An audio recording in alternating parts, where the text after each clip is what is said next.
चलिए सर। मैं गोपाल प्रसाद रामानुजम क्लासेज में शिक्षक के रूप में हूँ, जो हीरो होंडा एजेंसी के बगल में है। आप लोग आज बताएंगे रसायन शास्त्र में कुछ महत्वपूर्ण बातें। रसायन शास्त्र में अध्ययन देख लीजिए। रसायन शास्त्र में अध्ययन के लिए केमिस्ट्री के पूरा बेहतर समझ के लिए क्या करते हैं? रसायन शास्त्र के अध्ययन के लिए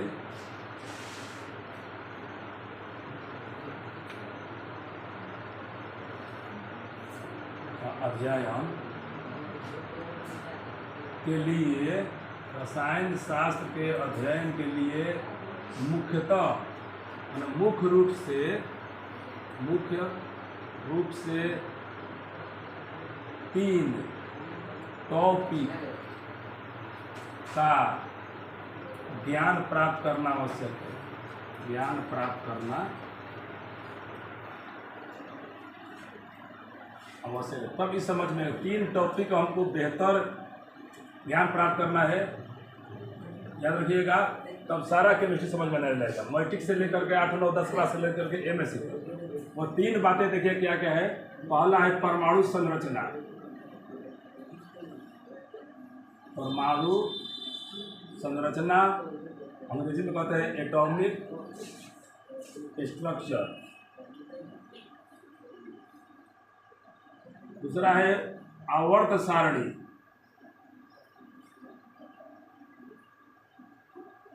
पीरियडिक टेबल। तीसरा है केमिकल बॉन्डिंग, रासायनिक बंधन।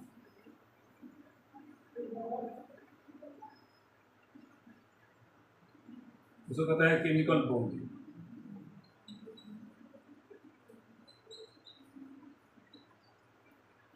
रसायन शास्त्र के बेहतर समझ के लिए शुरुआत तो उसका मान लीजिए कि वर्ग 3 से हो जाता है, लेकिन बेहतर ढंग से अध्ययन करते हैं हम वर्ग 7 में, 8 में, 9 में, 10 में, 11 में, 12 में, उच्च क्लास में भी होता है।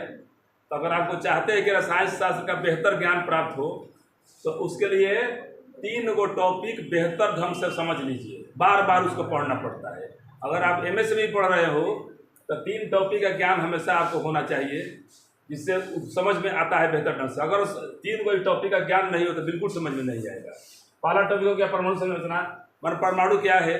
परमाणु गोलाकार होता है। इलेक्ट्रॉन, न्यूट्रॉन, प्रोटॉन उसमें रहते हैं। बीच वाले भाग को नाभिक कहते हैं। नाभिक में प्रोटॉन और न्यूट्रॉन रहता है। इलेक्ट्रॉन चारों ओर चक्कर लगाता है। और उसके बारे में अब बहुत बातें हैं, विस्तार से समझना पड़ेगा। दूसरा है आवर्त सारणी। अभी तक जितना तत्व का आविष्कार हो गया है, मान कर चलते कि लगभग 115 से ज़्यादा तत्वों का आविष्कार हो गया है। तत्वों का अलग अलग अध्ययन करना बड़ा कठिन है। हर तत्व का अपना रासायनिक गुण है, भौतिक गुण है, उसका अलग अलग अध्ययन करना कठिन है। इसलिए विद्वानों ने, माने वैज्ञानिकों ने, रसायन शास्त्र के ज्ञाता ने पूरे तत्व को रासायनिक और भौतिक गुण के आधार पर सजा दिया गया है। सजा करके एक सारणी बनाई गई है, उससे कहते हैं आवर्त सारणी। आवर्त सारणी में 18 गो वर्ग होता है, 7 गो आवर्त होता है। इसके बारे में भी विस्तार से बताएंगे, आप पहले बता चुके। तीसरा टॉपिक है रासायनिक बंधन। रासायनिक बंधन क्या है? जब परमाणु जुड़ करके अणु का निर्माण करते हैं, उसे रासायनिक बंधन कहते हैं। उसकी आवश्यकता क्या है कि परमाणु अस्थायी होते हैं। शून्य वर्ग के छोड़ करके, शून्य वर्ग के तत्वों को छोड़ करके सारे परमाणु लगभग में अस्थायी है। और अस्थायी होने के लिए एक अन्य परमाणु से जुड़ जाते हैं और जुड़ करके अणु का निर्माण करते हैं। उस जुड़ने की प्रक्रिया को रासायनिक बंधन कहते हैं। जब अणु जुड़ जाता है, अणु जब आपस में जुड़ जाता है और जुड़ करके नए, जब परमाणु जुड़ता है, परमाणु जुड़ करके नए अणु का निर्माण करता है, तो इस प्रक्रिया को हम रासायनिक बंधन कहते हैं। और दोनों के बीच में बंधन बन जाता है। यह रासायनिक बंधन कितने प्रकार का होता है, कैसे होता है, इसके बारे में आज हम बेहतर ढंग से बताएंगे। देख लीजिए, नया टॉपिक हो गया रासायनिक बंधन। एक बड़ा ही टॉपिक है। प्रयास करेंगे कि अधिक से अधिक आप लोग को समझा दें। रासायनिक बंधन पहले क्या है ये समझ लेना है। रासायनिक बंधन जब रासायनिक बंधन परमाणु आपस में जुड़कर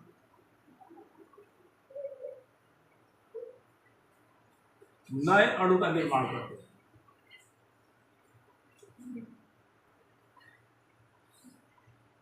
निर्माण करते हैं, इसे रासायनिक बंधन कहते हैं।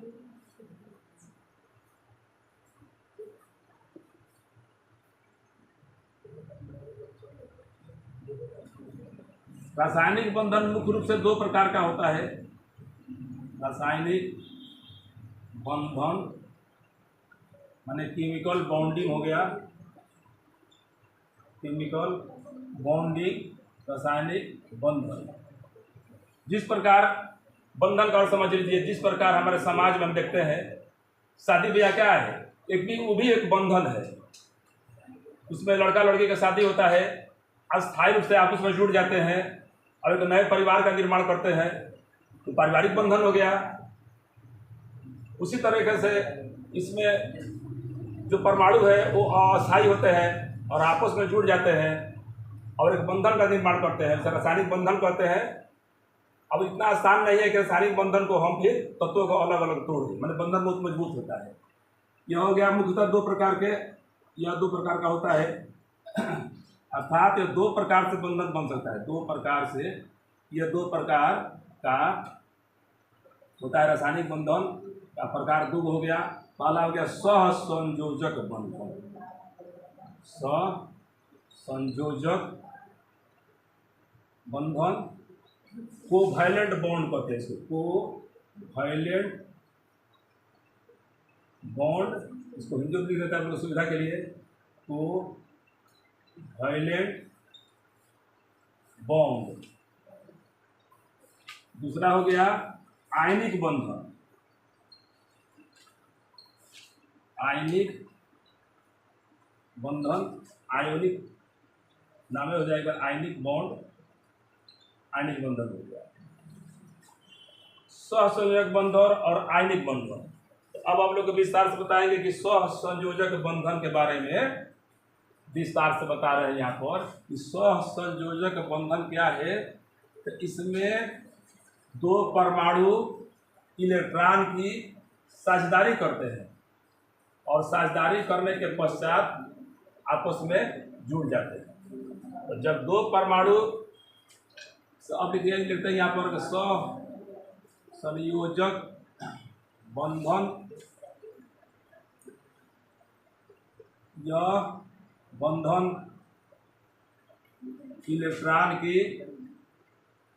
इलेक्ट्रॉन्स की साझेदारी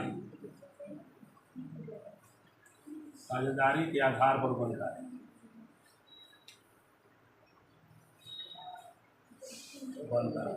यह बंधन इलेक्ट्रॉन के साझेदारी के आधार पर बनता है। उदाहरण देखिए, पहला हो गया हाइड्रोजन अणु का निर्माण। हाइड्रोजन अणु का निर्माण हो गया। H2 मॉलिक्यूल लिख देते हैं, हाइड्रोजन को H2 मॉलिक्यूल, हाइड्रोजन अणु। इसका विस्तार से बताएंगे कि हाइड्रोजन का पहले नाम लिख देंगे, हाइड्रोजन। H हो गया कि परमाणु संख्या बराबर हो गया 1।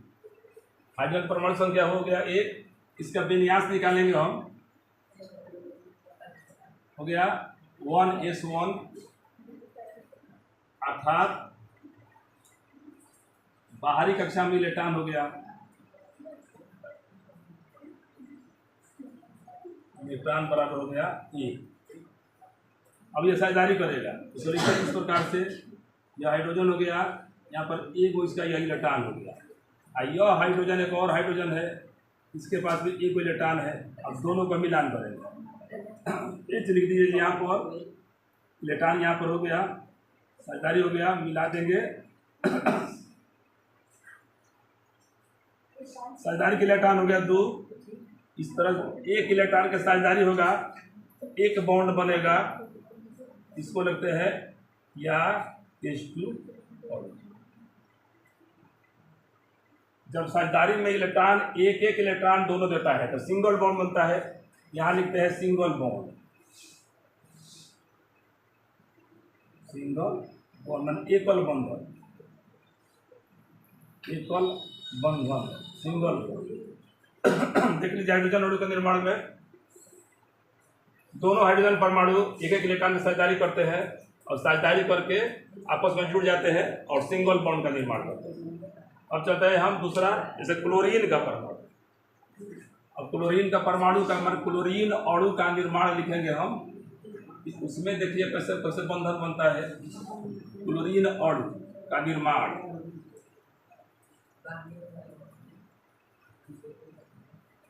क्लोरीन अणु के निर्माण में पहले लिखेंगे, पूरे विस्तार से बनाते हैं। तो क्लोरीन अणु का निर्माण, क्लोरीन अणु का निर्माण यहाँ Cl लिख देंगे। Cl परमाणु, Cl परमाणु हो गया कि परमाणु संख्या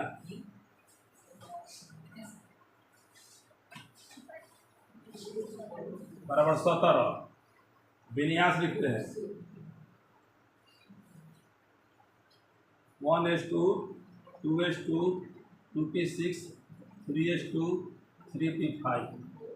कक्षा यहाँ पर वो लिखते हैं 1s हो गया, 2s हो गया। आप देखिए इलेक्ट्रॉन दिखा रहे हैं यहाँ पर 2 8 और 7 हो गया। बाहरी कक्षा में इलेक्ट्रॉन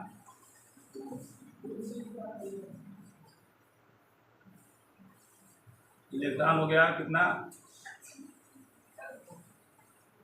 7, बाहरी कक्षा इलेक्ट्रॉन 7 हो गया। अब देखते हैं संयोजकता, 8 में से 7 घटा देते हैं, 1 हो गया। मतलब कि एक एक इलेक्ट्रॉन के साझेदारी करेगा। तो क्लोरीन लिख देते हैं, क्लोरीन परमाणु 2 2 4 2 6 1 7 हो गया। एक और क्लोरीन परमाणु 2 2 4 2 6 1 7, और दोनों की जो साझेदारी कराएंगे Cl हो गया, यहाँ पर एक एक इलेक्ट्रॉन की साझेदारी करेगा और 6 इलेक्ट्रॉन इसका रिजर्व हो जाएगा। 6 इलेक्ट्रॉन की साझेदारी करें, यहाँ पर देख लीजिए एक एक इलेक्ट्रॉन की साझेदारी, उसको लिखते हैं या Cl सिंगल बॉन्ड Cl, या लिखते हैं फिर हम Cl2 अणु। अब इसमें एक नया बात आप लोग को देखना है कि Cl2 अणु माने क्लोरीन अणु में साझेदारी में जो भाग ले रहा है इलेक्ट्रॉन, इसको पता है साझेदारी का इलेक्ट्रॉन भाग ले रहा है, साझेदारी के इलेक्ट्रॉन यहाँ पर 6 गो इलेक्ट्रॉन रिजर्व है। तो इसे कहते हैं हम साझेदारी वाला इलेक्ट्रॉन हो गया, और जो 6 गो इलेक्ट्रॉन रिजर्व है इसको कहते हैं इलेक्ट्रॉन की निर्जन जोड़ी। परीक्षा में क्वेश्चन पूछता है कि इलेक्ट्रॉन की निर्जन जोड़ी लोन पेयर इलेक्ट्रॉन किसे कहते हैं। तो वह इलेक्ट्रॉन जो परमाणु की बाहरी कक्षा में उपस्थित है लेकिन साझेदारी में भाग नहीं लेता है, जो परमाणु के बाहरी कक्षा में उपस्थित है साझेदारी में भाग नहीं लेता है, उसे लोन पेयर इलेक्ट्रॉन कहते हैं। क्लोरीन अणु का निर्माण हो गया। Cl परमाणु लिख दिया है, देखिए परमाणु संख्या 17, विन्यास लिख दिया है 1s2 2s2 2p6 3s2 3p6। फिर कक्षा वाइज विन्यास हो गया 2 8 7, बाहर में इलेक्ट्रॉन 7 गो, इलेक्ट्रॉन बाहर में 7 गो है तो 8 में से 7 घटा लेंगे, जितना इलेक्ट्रॉन आएगा उतना इलेक्ट्रॉन की साझेदारी करेगा। बाहर में इलेक्ट्रॉन 1 है तो 1 इलेक्ट्रॉन की साझेदारी होगा। देख लीजिए एक एक साझेदारी हुआ है तो बॉन्ड पेयर इलेक्ट्रॉन हो गया, इसको कहेंगे लोन पेयर। तो प्रत्येक क्लोरीन परमाणु पर 3 जोड़ी लोन पेयर है, कि यहाँ है, एक यहाँ है, एक यहाँ है। इस क्लोरीन पर इधर आइएगा, एक यहाँ, एक यहाँ, एक यहाँ, इसको कहता है लोन पेयर इलेक्ट्रॉन। तो एक नया टॉपिक भी इसमें रिलेटेड टॉपिक है इसी के हिसाब से, तो इसी जान जाइए कि लोन पेयर इलेक्ट्रॉन मतलब कि किसे कहते हैं। परीक्षा में कभी कोई क्वेश्चन पूछ देता है कि लोन पेयर इलेक्ट्रॉन हम किसे कहते हैं, तो लिखते हैं यहाँ पर लोन पेयर इलेक्ट्रॉन, मान इलेक्ट्रॉन की निर्जन जोड़ी, इलेक्ट्रॉन की निर्जन जोड़ लोन पेयर इलेक्ट्रॉन, इलेक्ट्रॉन की वह जोड़ा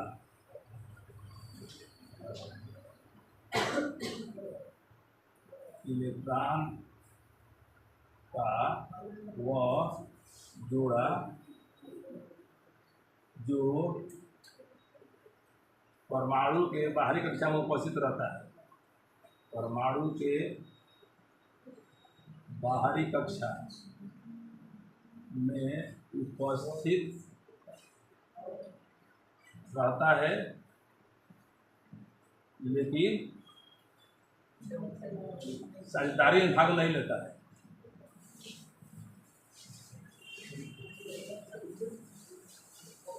नहीं लेता है, उसे इलेक्ट्रॉन के निर्जन जोड़ी करते हैं, उसे इलेक्ट्रॉन्स की निर्जन जोड़ा करते हैं। क्लोरीन अणु में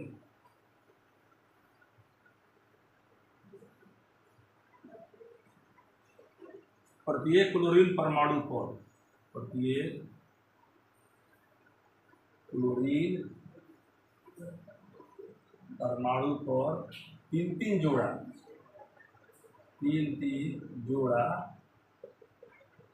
इलेक्ट्रॉन की निर्जन जोड़ी है, इलेक्ट्रॉन की निर्जन जोड़ी।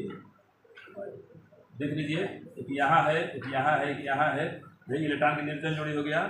इसमें इस क्लोरीन परमाणु पर भी 3 इलेक्ट्रॉन की निर्जन जोड़ी है और इस क्लोरीन परमाणु पर भी 3 इलेक्ट्रॉन की निर्जन जोड़ी है। एक इलेक्ट्रॉन की साझेदारी है, सिंगल बॉन्ड बना रहा है। जब दूसरा कोई परमाणु 2 इलेक्ट्रॉन की साझेदारी करेगा तो डबल बॉन्ड बनाएगा और 3 इलेक्ट्रॉन की साझेदारी करेगा तो ट्रिपल बॉन्ड बनाएगा। तो हम सिंगल बॉन्ड दिखा दिए आप लोगों को, अब दिखाएंगे डबल बॉन्ड और ट्रिपल बॉन्ड का निर्माण। तो डबल बॉन्ड का निर्माण हो जाएगा ऑक्सीजन अणु में। एक बार देख लीजिए, लोन पेयर इलेक्ट्रॉन किसे कहते हैं? इलेक्ट्रॉन की निर्जन जोड़ी। तो इलेक्ट्रॉन का वह जोड़ा जो परमाणु के बाहरी कक्षा में उपस्थित रहता है लेकिन साझेदारी में भाग नहीं लेता है, इसे इलेक्ट्रॉन की निर्जन जोड़ा कहते हैं।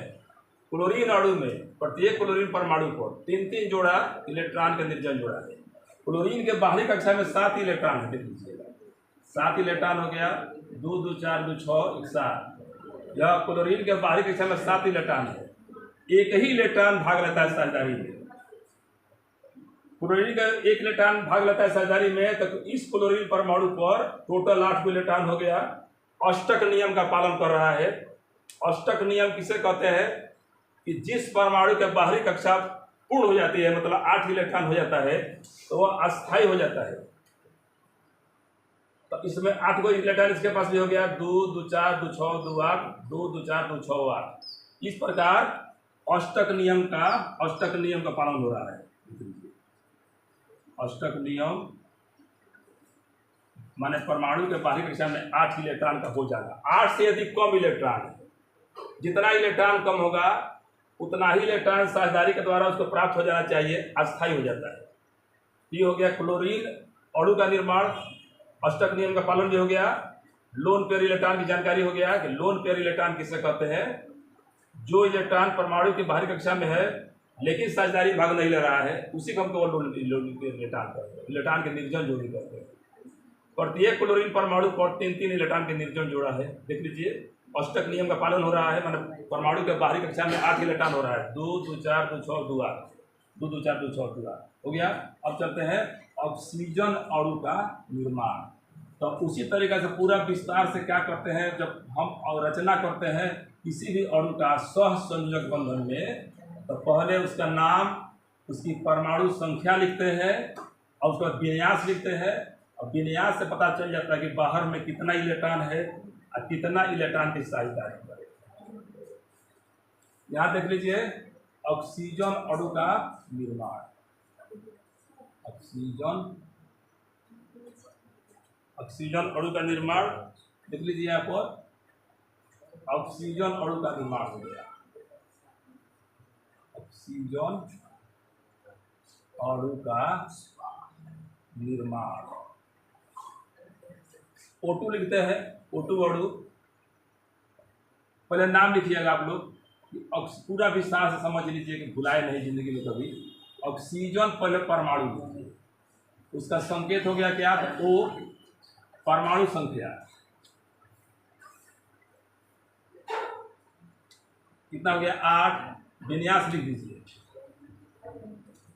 2 6। बाहरी कक्षा में इलेक्ट्रॉन कितना है? 6। बाहरी कक्षा में इलेक्ट्रॉन हो गया 6। अब यहाँ लिखिए संयोजकता माने कितना इलेक्ट्रॉन के साथ जारी करेगा। अष्टक नियम पूरा करने के लिए संयोजकता हो गया 8 में से 6 घटा देंगे तो 2, मतलब 2 इलेक्ट्रॉन के साथ जारी करेगा। 2 इलेक्ट्रॉन की साझेदारी करेगा। कैसे करेगा देख लीजिए यहाँ पर। यह O हो गया ऑक्सीजन, 2 2 4 2 6 इलेक्ट्रॉन बार हो गया। 2 इलेक्ट्रॉन इसके लिए घट रहा है अष्टक नियम पूरा करने में, इसलिए 2 ही इलेक्ट्रॉन की साझेदारी करेगा। तो यहाँ पर ऑक्सीजन लिख दीजिए 2 2 4 2 6 इलेक्ट्रॉन यहाँ लिख दीजिए। फिर ऑक्सीजन यहाँ 2 2 4 2 6। अब देखिए साझेदारी कराइए।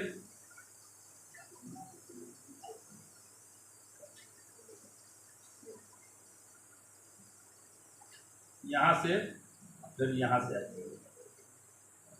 अब इसको लिखिए O, 2 इलेक्ट्रॉन के साथ जारी हो रहा है, डबल बॉन्ड बनेगा। डबल बॉन्ड हो गया, या उसी को लिखते हैं O2 अणु माने ऑक्सीजन अणु। यहाँ देख लीजिए प्रत्येक यहाँ पर क्लोरीन परमाणु पर 3 इलेक्ट्रॉन था लोन पेयर। ऑक्सीजन पर 2 लोन पेयर है, यहाँ है यहाँ है। इसको लिखेंगे देख लीजिए कैसे, lone pair. Lone pair electron हो गया। यहाँ देख लीजिए यहाँ हो गया लोन पेयर इलेक्ट्रॉन।